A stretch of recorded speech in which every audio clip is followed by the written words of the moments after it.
Mati ni surprise.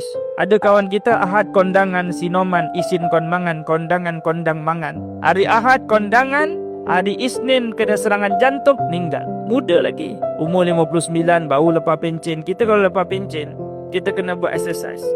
Jangan, kita ada guru besar. Lepas pencen, lepas 2-3 tahun dia tak buat apa kat rumah. Akhirnya apa dia? Akhirnya dia punya otak dia mati. Itu takut. Kerana kita ni fikiran kena exercise. Betul, datang kuliah berfikir, datang kuliah kita kena buat sesuatu, membaca ke supaya otak kita ni bergerak, berfikir. Itu dia. Exercise, kena buat exercise.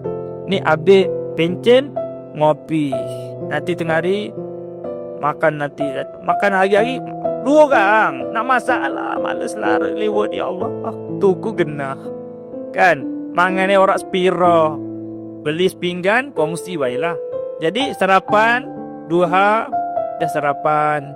Nanti tengah hari beli lagi. Nanti malam pun macam tu. Nanti malam ada lebih mentong lagi. Mangan turu mangan.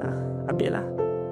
Lepas tu datang kuliah, datang. Kita ni sibukkan, kita di penghujung usia ni sibukkan pada perkara-perkara kebaikan.